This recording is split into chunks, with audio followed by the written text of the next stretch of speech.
Assalamualaikum warahmatullahi wabarakatuh. Baiklah, saya akan mencoba mempresentasikan materi manajemen akuntansi mengenai full costing dan variable costing. Baik, sebelum masuk ke materi, perkenalkan nama saya Dea Fadila Putri dengan NIM 19 16 03 0077 dari kelas MBSB. Materi pertama mengenai full costing. Adapun pengertian dari full costing menurut Mulyadi pada tahun 2010 menyatakan bahwa full costing atau sering pula disebut dengan obsession atau conventional costing adalah metode penentuan harga pokok produksi yang membebankan seluruh biaya produksi baik yang berperilaku tetap maupun variabel pada produk. Jadi berdasarkan pengertian dari full costing bisa dikatakan metode penentuan harga pokok produksi yang memperhitungkan semua unsur biaya produksi baik yang bersifat tetap maupun tidak tetap yang terdiri dari biaya bahan baku, biaya tenaga kerja, biaya overhead pabrik, dan biaya non-produksi. Berikutnya, manfaat full costing dalam akuntansi. Yang pertama, menyediakan cara sederhana untuk melacak keuntungan perusahaan. Saat mengelola dan menghitung full costing di semua area produksi, kita dapat lebih mudah melacak keuntungan dengan membandingkan apa yang telah dibuat perusahaan versus berapa banyak yang telah dikeluarkan.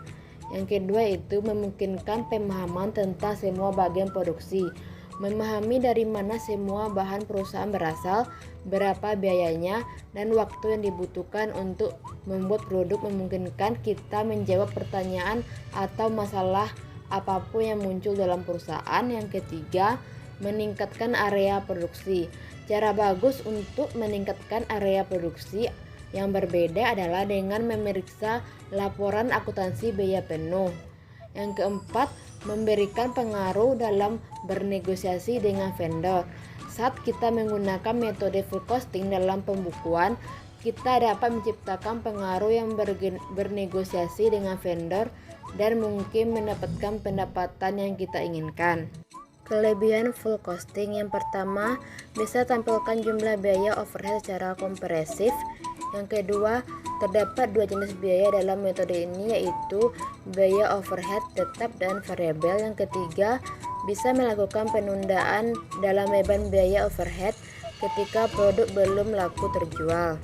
Kelemahan full costing yang pertama, harga jual produk akan menjadi lebih tinggi daripada menggunakan metode variable costing. Yang kedua, metode full costing membuat konsumen mau membayar berapapun untuk barang yang mereka inginkan sehingga pendapatan pun akan meningkat. Yang ketiga, hanya bisa digunakan dalam bisnis bidang produksi bahan pokok masyarakat pada umumnya. Materi kedua mengenai biaya variable costing. Adapun pengertian dari variable costing ialah merupakan metode penentuan harga pokok produksi yang hanya memperhitungkan biaya produksi yang berperilaku variabel ke dalam harga pokok produksi yang terdiri dari biaya bahan baku, biaya tenaga kerja langsung, dan biaya overhead pabrik variabel. Pendekatan variable costing dikenal sebagai contribution approach yang merupakan suatu format laporan laba rugi mengelompokkan biaya berdasarkan perilaku biaya, di mana biaya-biaya dipisahkan menurut kategori biaya variabel dan biaya tetap dan tidak dipisahkan menurut fungsi-fungsi dan administrasi penjualan. Manfaat variable costing yang pertama yaitu perencanaan laba jangka pendek. Dalam jangka pendek, biaya tetap tidak berubah dengan adanya perubahan volume kegiatan, sehingga hanya biaya variabel yang perlu dipertimbangkan oleh manajemen dalam mengambil keputusan. Yang kedua, untuk pengendalian biaya, variable costing menyediakan informasi yang lebih baik untuk pengendalian period cost dibandingkan informasi yang dihasilkan oleh full costing. Yang ketiga yaitu untuk mengambil keputusan. Dengan adanya digunakannya variable costing akan lebih mempermudah dalam mengambil keputusan manajemen. Berikutnya, kelebihan variable costing. Yang pertama, dapat digunakan sebagai pengendali biaya karena memberikan semua biaya tetap dalam satu kelompok tersendiri. Yang kedua, dapat dimanfaatkan untuk menentukan harga jual jangka pendek. Yang ketiga, dapat merencanakan biaya agar mendapatkan laba dalam jangka waktu relatif lebih singkat. Yang keempat, dapat dipakai untuk mengatur biaya. Dan yang kelima, terdapat dua bagian biaya tetap, yaitu discretionary fixed cost dan committed fixed cost. Dan terakhir, dapat digunakan sebagai rujukan khususnya untuk mengambil keputusan saat melakukan order pesanan khusus. Berikutnya, kelemahan variable costing. Meskipun variable costing memiliki kebaikan bagi manajemen, akan tetapi penggunaan variable costing juga memiliki kelemahan. Di antaranya yang pertama, kesulitan pengelolaan biaya variabel dan biaya tetap secara tepat. Yang kedua, penentuan harga pokok variabel hanya memasukkan elemen biaya produksi variabel ke dalam HPP produk, meskipun kenyataannya untuk memproduksi produk diperlukan mesin-mesin dan fasilitas pabrik lainnya yang menimbulkan elemen biaya tetap. Dan yang ketiga, bentuk laporan variable costing tidak diterima untuk pihak ekstern atau pihak luar perusahaan. Berikutnya mengenai perbedaan full costing dan variable costing. Yang pertama, pada penentuan harga pokok produk, yaitu mengenai klasifikasi, itu terdapat biaya produksi, biaya periode. Pada biaya produksi pada full costing terdapat biaya bahan baku sebanyak 5.200, biaya TKL 4.300, BOP variabel 2.600, dan BOP tetap 750, sehingga mendapatkan hasil 12.850. Sedangkan biaya produksi pada variable costing yaitu biaya bahan baku 5.200, biaya TKL 4.300, dan biaya BOP variabel 2.600, sehingga memperoleh 12.100. Dan pada biaya periode pada full costing, biaya pemasaran terdapat 1.100, biaya administrasi 1.550. Dan untuk biaya periode pada variable costing, BOP-nya 750, biaya pemasarannya 1.100, dan biaya administrasi 450, sehingga memperoleh hasil 2.300. Sehingga dalam penentuan harga pokok antara full costing dan variable costing mengalami sedikit perbedaan, yang mana pada biaya produksi pada full costing BOP tetap berada di full costing, sedangkan untuk biaya BOP tetap pada variable costing terdapat pada biaya produk biaya periode. Berikutnya yang menjadi perbedaannya itu penyajian laporan laba rugi. Pada konsep full costing, biaya digolongkan menjadi yang pertama, biaya produksi meliputi biaya bahan baku, biaya tenaga kerja langsung, dan BOP tetap dan biaya variabel. Yang kedua yaitu biaya non produksi atau biaya periode meliputi biaya pemasaran, biaya administrasi dan umum, serta biaya finansial baik tetap maupun variabel.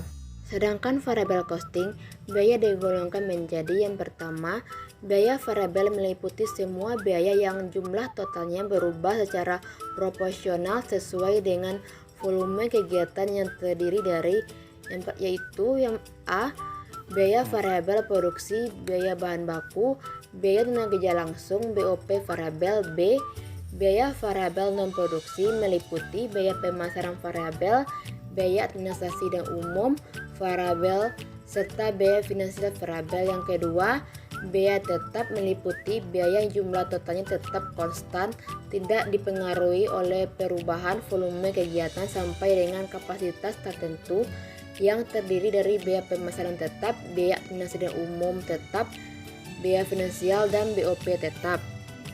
Materi berikutnya yaitu contoh soal dari full costing dan variable costing. Adapun contohnya itu PT ABC selama operasi bulan Juli 2009, jumlah volume penjualan sebesar 35.000 unit dengan harga jual Rp20.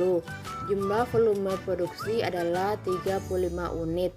Biaya produksi per unit yaitu yang pertama biaya bahan Rp5, biaya tenaga kerja langsung Rp3, BOP variabel Rp2, sedangkan BOP tetap Rp 50.000 per bulan. Diketahui pula biaya non produksi berupa komisi penjualan sebesar 4% dari penjualan, biaya distribusi variabel sebesar Rp1 per unit yang terjual, serta biaya administrasi tetap sebesar 60.000 per bulan. Maka tentukanlah perhitungan laba rugi dengan menggunakan metode full costing dan variable costing.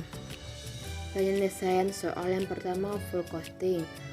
Penjualan itu 35.000 unit dikali 20 yaitu 700.000. Harga pokok penjualan BBB 35.000 dikali 5 175.000.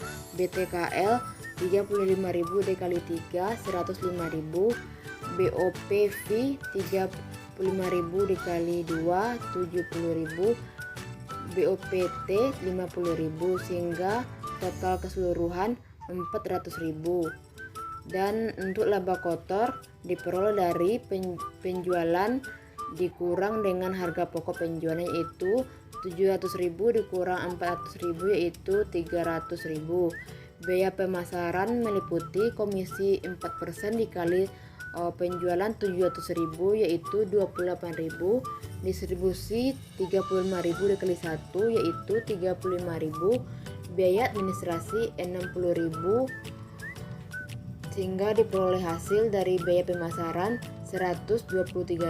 Jadi laba kotor dikurang dengan total biaya pemasaran dikurang yaitu 300.000 dikurang 123.000 diperoleh hasil laba sebelum pajak 177.000. Dan berikutnya untuk variable costing, penjualan 35.000 dikali 20 yaitu 700.000, HPP BBB 175.000, BTKL 105.000, BOPV 70.000 sehingga memperoleh hasil kontribusi margin kotor 350.000, komisi 4% dikali 700.000 yaitu 28.000, dan distribusi 35.000 dikali 1 sehingga memperoleh hasil 413.000 sehingga dapat dikatakan diperoleh kontribusi margin dari 700.000 dikurang 413.000 yaitu 287.000.